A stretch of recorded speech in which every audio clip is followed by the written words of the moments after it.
These are time management tips. These are some things that are going to help you to become a more organized student. I'm going to talk about 10 tips to help you with time management, and the first one is to make a to-do list every day. Sometimes when you write things down and you see what you have to do in a whole picture, you have a better idea of how to plan your day.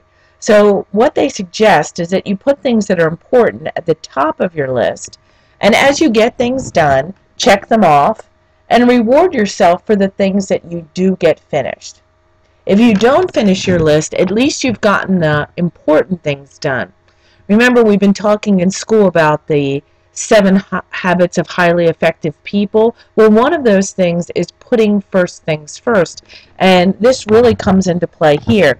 If you put first things that are important at the top of the list and work on those first, then you do get those things finished, at least, even if you never make it to the bottom of the list. The second thing is to use spare minutes wisely. There's a lot of time during the day that we all waste. But if you think about it and you're conscious of that time and then you put it to good use, you'll find that you're getting a lot of things done that you never had time to get finished before. The first thing that I would suggest is doing your homework in spare class time. So when you have that 5 or 10 minutes at the end of class and you're given the opportunity to start on homework, I would do that. It's just less that you have to get done at the end of the day. When the library is open at lunch on Tuesday or the computer lab is open on Thursday, take advantage of those instead of going outside to recess. You can listen to play songs, for example, on your iPod when you're traveling, when you're going back and forth to school, when you're sitting in a gym waiting for a game to start. That way you'll start to learn the lyrics for your play songs before you even go to rehearsal. You should always keep a book with you or some kind of work so that you can read in a car when you're traveling.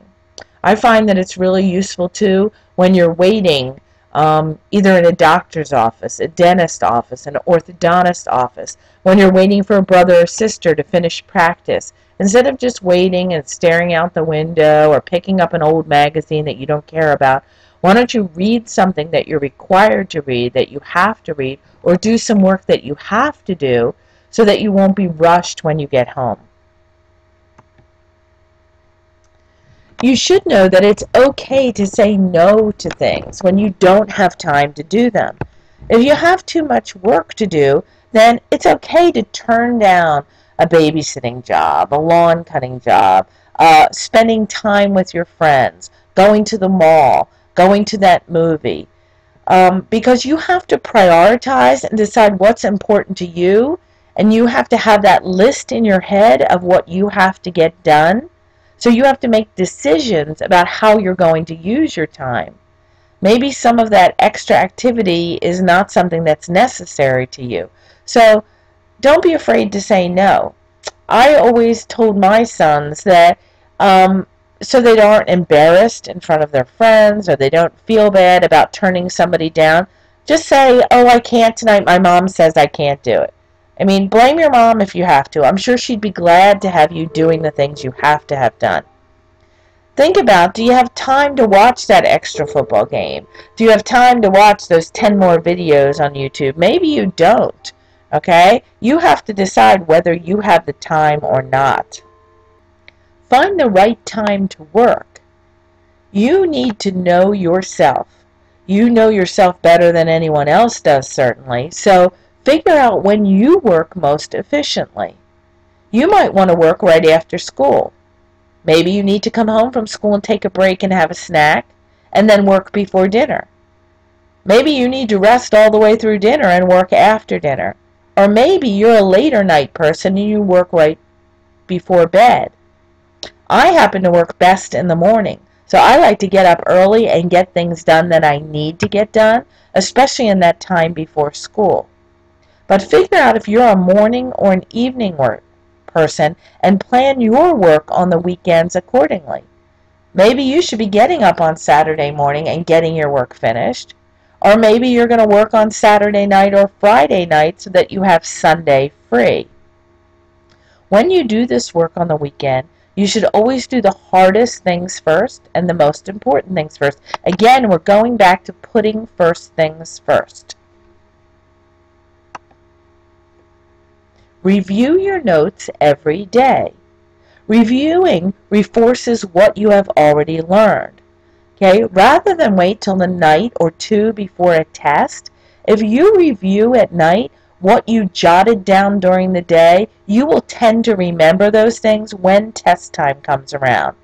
It will also prompt you with questions that maybe you didn't ask in class, maybe things you didn't understand the first time around, but the next day in class you can raise those questions rather than being confused the night before a test. It will also make you prepared for quizzes along the way, especially if they're pop quizzes, because you have already reviewed the information and the material. Get a good night's sleep. You may not realize this, but you work much better, much efficiently when you're well rested.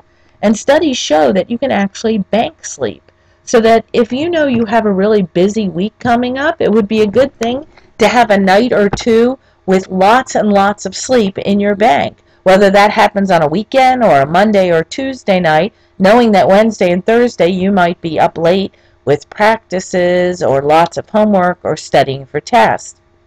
If you're running on empty, if you don't have enough sleep, it seems to make everything a little more difficult.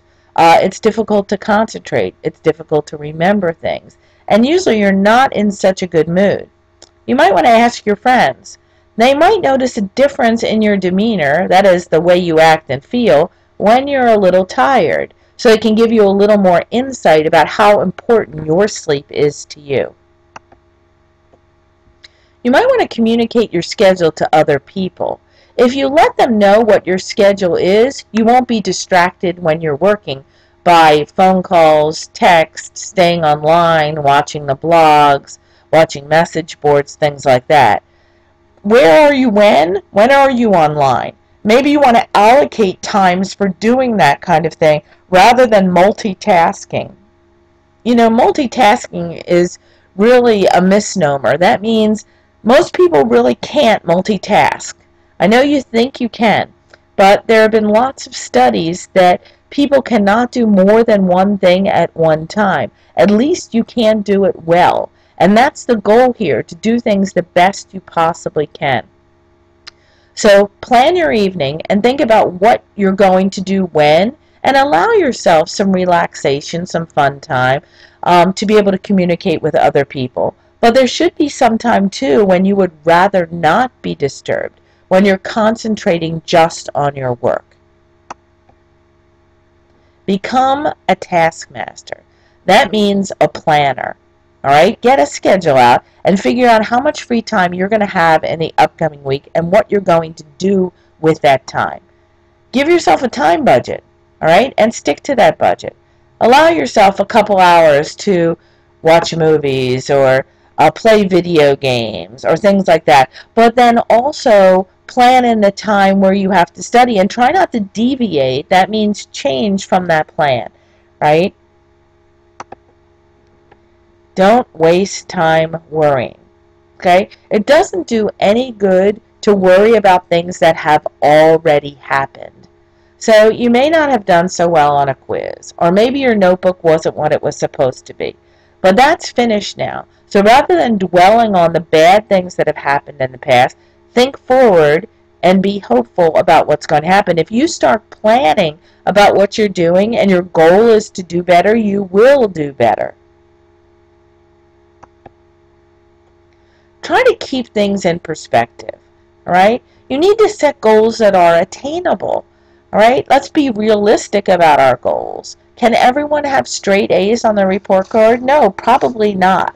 So if that is your goal, then you may be disappointed in the end. Your goal should be to do the best that you can possibly do, and your expectations should not be unrealistic. We're going to take a time management survey. This survey was created by Virginia Tech for their students, and I have found it to be a really good tool. In this survey, you're going to enter how much time each week that you're doing each activity that they list, and then you're going to find out just how much time you have to study. So we're going to go to this website in just a second, but let me go over the assignment first before we take a look at the time management survey. After you take this survey or quiz and get your score, you're going to take out a piece of paper and look under 8th grade assignments on the wiki where I have the specifics. Write down the number of free hours that you have during the week. That is your results after you take this survey. Were you surprised by those amount of hours? And why or why not? Write about how you could better use the time you have, or how you could change things to benefit you. This is to benefit you. This is so you can do better in school. So really think about this. I want it to be a reflection and introspection on your particular case. We're going to take a look now at the website.